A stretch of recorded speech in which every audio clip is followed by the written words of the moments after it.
ભાગવતજી ભક્તોની અને ભગવાનની બે કથા આવે ને અંદર, ભગવાનનું પણ વર્ણન કરે અને ભક્તોનું પણ કરે. તો રામાયણજીમાં એવા એક ભક્ત થઈ ગયા કેવટ, જે ભક્ત કોટીમાં હતા. કેવટનો પ્રસંગ બહુ મસ્ત છે રામાયણમાં. તો જ્યારે રામચંદ્રજી, લક્ષ્મણજી અને મા સીતા વનવાસ જાય છે,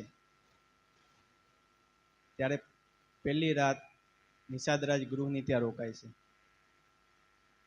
બીજી રાત તો જ્યારે ભગવાન શયન કરી રહ્યા હોય, પછી લક્ષ્મણજી અને નિષાદરાજ ગૃહ વચ્ચે સંવાદ થાય છે. તો લક્ષ્મણજી બોલે છે, બોલે લખન મુધુર મુગુ બાની, જ્ઞાન વૈરાગ ઓર ભક્તિ રસ સાની, કાહુ ન કોહુ સુખ દુઃખ કરદાતા, નિજ કૃત કરમ સબ લોગ ભ્રાતા. નિષાદરાજ ગૃહને કહે છે લક્ષ્મણજી. હવે આ લક્ષ્મણજી અને નિષાદરાજ ગૃહનો સંવાદ છે ને, એમાં લક્ષ્મણજી અત્યારે ગુરુ છે, નિષાદરાજને જ્ઞાન આપી રહ્યા છે ને. તો લક્ષ્મણજી ગુરુ છે. નિષાદરાજ ગુરુ તો એટલું બધું ભણેલો નથી, અભ્યાસ નથી ને કઈ આવડતું નથી. તો લક્ષ્મણજીની વાણી સમજવામાં એને તકલીફ પડે છે. સદગુરુની વાણીનો એ લક્ષણ છે. સદગુરુની વાણીના લક્ષણમાં એક લક્ષણ આ બતાવે છે કે આપણને ખબર પડે કે ન પડે, પણ એ વાણી જેવી હોય ને કે આપણને મધુર લાગે. બોલે લખન મુધુર મૃગુ બાની, એ વાણી જ મધુર લાગે આપણને. ખબર પડે કે ન પડે, પણ એ વાણી જેવી હોય સદગુરુની તો મધુર લાગે. તો લક્ષ્મણજી કહે છે, બોલે લખન મધુર મૃગુ બાની, જ્ઞાન વૈરાગ અને ભક્તિ રસથી ભરપૂર વાણી બોલી રહ્યા હતા. કે કાહુ ન કોહુ સુખ દુઃખ કરદાતા, નિજ કૃત કર્મ સબ લોગ ભ્રાતા. એ ભાઈ નિષાદ, કોઈ ને કોઈ સુખ દુઃખ કે આપી રહ્યું નથી. આપણે પોતાના કર્મો આપણે ભોગવી રહ્યા હોય. જેમ કોઈ કૂતરાને લાકડી મારવી આપણે, તો કૂતરું શું કરે? એ લાકડીને બટકું ભરે. કૂતરું લાકડીને બટકું ભરે, કારણ કે કૂતરાને ખબર નથી કે આ લાકડી મને મારી રહી નથી, એની પાછળ જે ભાભો ઊભો છે ને એ મને મારે છે. તો આપણે શું કરીએ? એ લાકડી પકડી લઈએ. આપણી પાછળ કોઈનું આપણું કર્મ છે ને એ જોતા નથી. આપણું કર્મ આપણને દેખાતું નથી. આપણને આપણા પુત્ર દુઃખ આપી રહ્યા હોય, માતા પિતા દુઃખ આપી રહ્યા હોય, પતિ દુઃખ આપી રહ્યો, પત્ની દુઃખ આપી રહી હોય, આપણને શું લાગે છે કે આ વ્યક્તિ આપણને દુઃખ આપી રહ્યો છે. એ વ્યક્તિ લાકડી છે, એની પાછળ આપણું કર્મ ઊભું છે ને એ આવે છે. જેમ પોસ્ટમેન હોય, ટપાલી હોય, તો આપણી ઘરે કોઈ પણ સંદેશ લઈને આવે તો સારા સમાચાર એ હોય અને ખરાબ પણ હોય. કોઈ મૃત્યુ પામેલા હોય તો એનો મેલો પણ લઈને આવે ને ટપાલી, અને લોન લાગી હોય તો લોટરી લાગી હોય તો એની પણ લઈને આવે. તો આપણે ટપાલીને દોષિત ગણવી છે? નહીં. ટપાલી માધ્યમ છે, એની પાછળ આપણું કર્મ આવે છે. તો જ્યારે આપણને સદગુરુની કૃપાથી જ્ઞાન પ્રાપ્ત થાય ને, ત્યારે આ વસ્તુ સમજાય છે કે જગતમાં બધા ટપાલી છે. આપણને કોઈ સુખ આપે, દુઃખ આપે, કે આપણા જેના તારે લેણ દેણના સંબંધ છે, આ બધા ટપાલી છે. આપણા કર્મો આપણને એના થ્રુ આવી રહ્યા છે. અને એની સાથે રાગ અને દ્વેષ રાખીને આપણે નવા જન્મની તૈયારી કરવી છે. એને આપણે ટપાલી જોતા નથી. કોઈ આપણને સુખ આપે કે દુઃખ આપે તો એની સાથે આપણે રાગ બંધાઈ જાય, દ્વેષ બંધાઈ જાય. એના કારણે આપણે નવા જન્મની તૈયારી થઈ ગઈ હોય. આપણા અનંત જન્મોની તૈયારી થઈ જતી હોય છે એની સાથે રાગ અને દ્વેષ રાખી. તો આવું જ્ઞાન લક્ષ્મણજી નિષાદરાજ ગુરુને સમજાવી રહ્યા હતા ને, ત્યારે કેવટ નિષાદરાજ ગુરુએ ગામમાંથી બધાને બોલાવ્યા હતા કે ભગવાન પધારવાના છે આજ, તો એની ચોકીદારીમાં કોઈ જંગલી જનાવર આવી ન જાય તો બધા માણસોને ઊભું રહેવું મસાલ લઈને. તો એમાં કેવટ હતો. કેવટ આ બધો પ્રસંગ સાંભળી ગયો. રામ બ્રહ્મ પરમાર્થ રૂપા, લક્ષ્મણજી સમજાવતા હતા ને કે રામ બ્રહ્મ છે, એ કેવટ સાંભળી જાય છે. એક સમયે કેવટને નિષાદરાજ ગુરુ પાસે એક વચન માગવાનું બાકી હતું. તો આ સમયે વચન માગે છે કેવટ કે નિષાદરાજ ગુરુ, આપને એક વચન આપવાનું મને બાકી છે, તો એ મારે અત્યારે જોઈએ. શું? તો કાલે સવારે મારી નાવ સિવાય ગંગાના કિનારે બીજા કોઈની નાવ આવવી જોઈએ. ગામમાં તો ઘણાની નાવ હતી, પણ આ સમયે ખાલી કેવટની જ નાવ હતી ને, આપણને ખ્યાલ છે, જોઈએ ને આપણે. તો ગામમાં તો ઘણાની નાવ હતી, કેવટની ખાલી નાવ હતી એવું નહોતું. પણ નિષાદરાજ ગુરુએ વચન આપ્યું હતું કેવટને કે સમય આવે ત્યારે આપીશ. ને અત્યારે માગ્યું એણે કે કાલે સવારે પ્રભુ ગંગા કિનારે જઈને પાર કરશે ત્યારે કિનારા ઉપર મારી કેવટ એક જ નાવ હોવી જોઈએ, બીજી કોઈ નાવ વાળો આવવો જોઈએ નહીં. કારણ કે કેવટ સાંભળી ગયા હતા કે રામ બ્રહ્મ છે અને એ કાલે આપણા કિનારે આવવાના છે. કેવટ છે ને ભક્ત છે, નિષ્કામ ભક્ત. ગંગાનો કિનારા ઉપર બેઠેલા છે. ગંગાના કિનારો છે ને એ બે કિનારા છે, એક સકામ ભક્તિ ને નિષ્કામ ભક્તિ. ગંગા કિનારે જે કેવટ રહે છે એ કિનારો છે નિષ્કામ ભક્તિનો, અને સામેનો કિનારો છે એ સકામ ભક્તિનો છે. હવે આપણે રામાયણમાં નજર નાખવીને તો ખ્યાલ આવે કે આ કિનારે ભગવાન માગે છે ભક્ત પાસે, અને સામે જાહે ને એટલે આપશે. સામે કિનારે જેવા પોકશે એવું ભગવાન આપશે, અને આ કિનારે નિષાદરાજ આપણે કેવટના કિનારે ભગવાન માગે. કોઈ પણ ઈશ્વર હંમેશા આપવા માટે છે, પણ ઈશ્વર પોતાના ભક્તો પાસે માગે. નિષાદરાજ ગુરુ ભક્ત છે, તો આવ્યા છે ભગવાન. બીજા દિવસે સવારે નિષાદરાજ ગુરુ બેઠા છે, કેવટ બેઠા છે નાવ લઈને, ને ભગવાન કહે છે કે અમારે તમારી નાવ જોઈએ છે, અમારે નદીને પાર કરવી છે, ગંગા પાર કરવી, તમારી નાવ જોઈએ. કેવટની કેવી ભક્તિ હશે, સામું જોયું નથી ભગવાનની, અને સુખી જ ના પાડી દીધી કે નથી આપવી. ભગવાનને ના પાડી દીધી છે કે નાવ મારે નથી આપવી, કારણ કે કેવટને ખ્યાલ છે કે ભગવાન નાવ વિના જાહે નહીં, અને આ કિનારા ઉપર મારા સિવાય કોઈની નાવ નથી.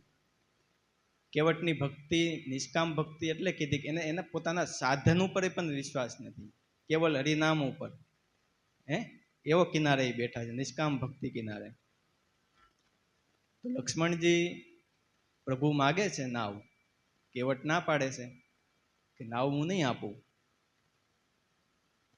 લક્ષ્મણજી કહે છે કે અમને ના સાંભળવાની આદત નથી, અમે કોઈ દિવસ ના સાંભળી નથી.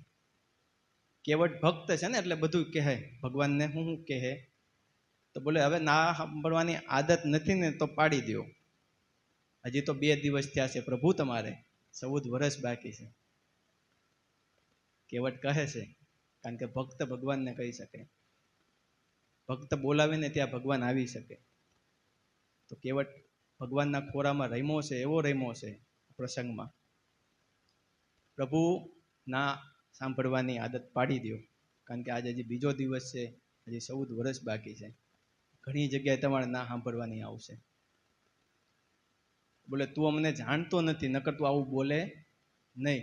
લક્ષ્મણજી કહે કે તું અમને હજી જાણતો નથી અમે કોણ છે.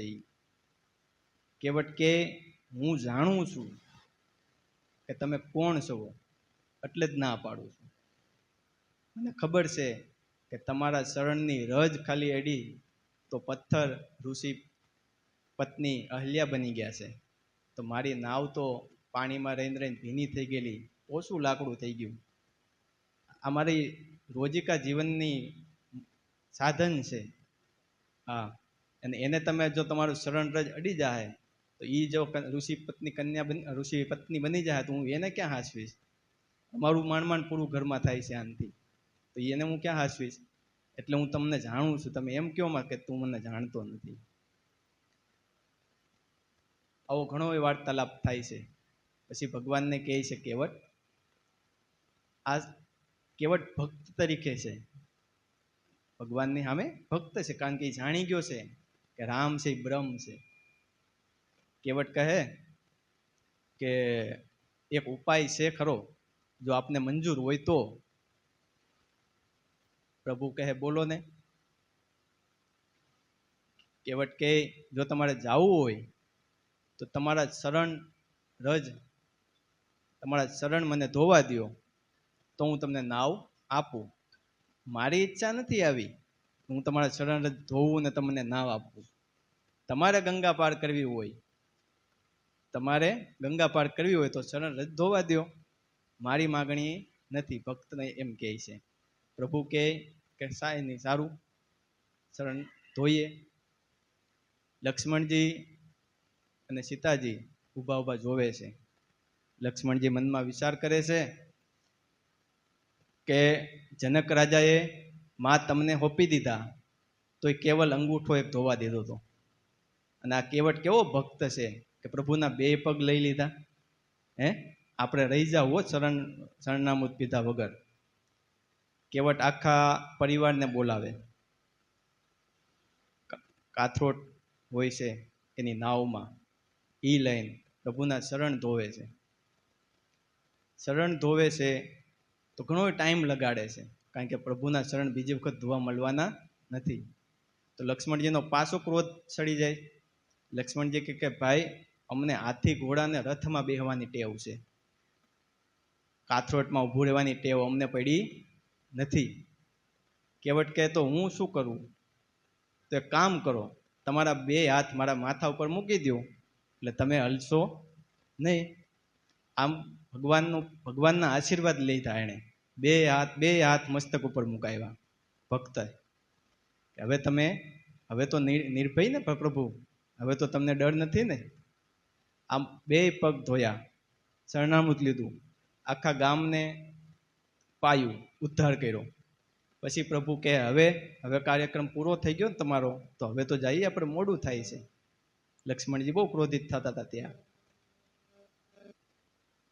કેવટ કે પ્રભુ આ ભાઈ કોણ છે સાથે, થોડુંક સમજાવો.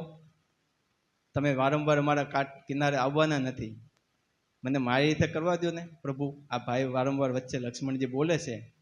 પ્રભુ કે લક્ષ્મણજી થોડાક ધીરજ રાખો, આ ભક્ત છે, એને જેમ કરવું એમ કરવા દો. પછી પ્રભુને કહે કે મારી 71 પેઢી તમે પ્રભુ ઉદ્ધાર કર્યો, પણ અમારા વડવાઓ હતા ને જે, એ નાવ એને કાંઈ ભણતર નહોતું, ગણતર નહોતું, કોઈ પ્રભુનું સ્મરણ નહોતું, કોઈ સાધુ સંતોનો સંગ નહોતો, કોઈ પણ પ્રકારનું ઈશ્વરી તત્વ સાથે જોડાણ નહોતું. અમારી 71 પેઢી પૂર્વની ઉદ્ધાર કરો. તમે તો ભણેલા છો, બંને ભાઈઓ ઋષિ આશ્રમે ભણેલા છો, મને ખ્યાલ છે, તમને તો વિદ્યા યાદ છે. તો એને અર્પણ કર્યું અને 71 પેઢીનો ઉદ્ધાર કરાયો. પછી ભગવાનને નાવમાં બેસાડ્યા, લક્ષ્મણજીને બેસાડ્યા, મા સીતાને બેસાડ્યા, અને નાવ લઈને જાય છે. કિનારો આવતા કિનારે લઈને જ જતા કેવટ, સીધા નાવમાં બેસીને આ કિનારેથી સામે કિનારે નથી લઈ ગયા. વચ્ચે કિનારો આવવાની તૈયારી હોય ને ત્યાં પાછી નાવ વારે, પાછું ચક્કર મરાવે, પાછી નાવ વારે ને પાછું ચક્કર લગાવે. ભગવાન કહે કે કેવટ તું સીધો કિનારે લઈ જા ને, કેમ આમ ગોળ ફેરે છે? લક્ષ્મણજી ક્રોધિત થઈ ગયા, ભાઈ અમારે થાય છે એક તો મોડું, અને તું ગોળ એક તો ન્યા શરણ ધોવામાં વાર લગાડી દીધી, અને અહીંયા નદીમાં ચક્કર ફેરાઈ કરશો. કેવટ કે પ્રભુ થાકી ગયા, મેં તમને 2 ચક્કર ફેરવા ખાલી પ્રભુ, ત્યાં તમે થાકી ગયા. અમે 84 લાખ ચક્કરમાં તમે અમને ફેરવો છો, અમારી શું દશા થશે છે પ્રભુ? અમે 84 લાખના ચક્કરમાં ફરીને તમને તમારા શરણોમાં માંડ પોગવી છે. અમે તમને 2 ચક્કર માર્યા ત્યાં પ્રભુ તમે થાકી ગયા.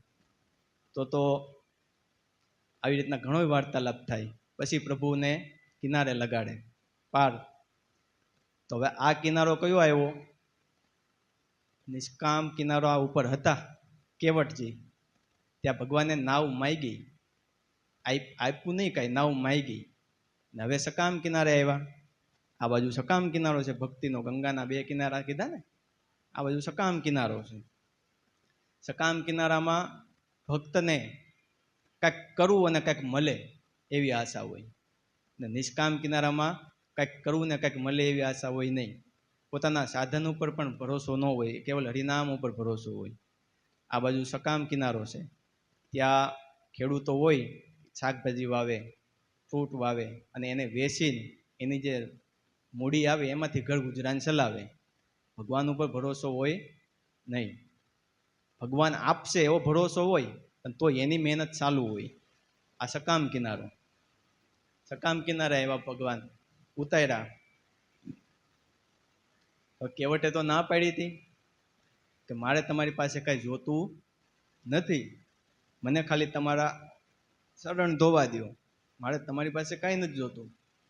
કારણ કે મને ખ્યાલ છે માતાજીએ તમારી પાસે કાંઈ રહેવા દીધું, હાવ ખાલી વસ્ત્રો પહેરીને મોકલા છે તમને, તમારી પાસે કાંઈ છે નહીં, એટલે મારે તમારી પાસે કાંઈ જોતું નથી. છતાં માના હાથમાં અંગૂઠી હતી, ખબર નહોતી ને, એમ કાઢીને ભગવાનના હાથમાં આપી કે આને કંઈક આપો, એમને આપણે જવાય નહીં. ભગવાનને આપે છે, ભગવાન આપે છે કેવટને કે હાલે આ તારી ઉતરાય. નહીં પ્રભુ, મેં ના પાડી કે તમારી પાસે મારે કાંઈ જોતું નથી ઉતરાયમાં, ખાલી તમારા શરણ ધોવા. એ તમે ધોવા દીધા, અને મારી 71 પેઢીનો ઉદ્ધાર કર્યો, મારું જીવન ધન્ય બનાવ્યું. ભગવાનનો બહુ આગ્રહ હતો, છતાં કેવટે છેવટે એમ કીધું કે જો તમારી ઈચ્છા જ હોય ને તો વનવાસ પૂરો કરીને પાછા આવો ત્યારે મારા ઘરે પધારજો. આ ભક્તે ભગવાનને બાંધી લીધા. ભગવાન પાછા જ્યારે વનવાસ પૂરો કરીને આવે છે ને ત્યારે કોઈની ઘરે ગયા નથી, પાછા કેવટની ઘરે ગયા છે. કારણ કે કેવટે બાંધ્યા હતા ભગવાનને કે મારી ઘરે પાછા તમે પધારજો ત્યારે હું લઈશ તમે જે આપવું એ. તો આ ભક્તની કેટલી પરાકાષ્ઠા જોઈએ ને આપણે. ભાગવતજીમાં અનેક દ્રષ્ટાંતો છે, રામાયણમાં પણ અનેક ભક્તો છે. ભક્તની કેવી પરાકાષ્ઠા, કેવી ભગવાનને બાંધી લે, ભગવાન કે એમ નહીં, ભક્ત કે એમ ભગવાન કરવા માંડે. તો એવું આપણે ભક્ત કોટીમાં છીએ, તો એવું આપણું જીવન બનવું જોઈએ ને. આપણું બાજુવાળો આપણું કયું ન કરતો હોય તો ભગવાનની ક્યાં વાત રહે આખી. એવું આપણે બીજાનું નહીં, પણ આપણું જીવન એવું થવું જોઈએ. બોલો સત ગુરુદેવ.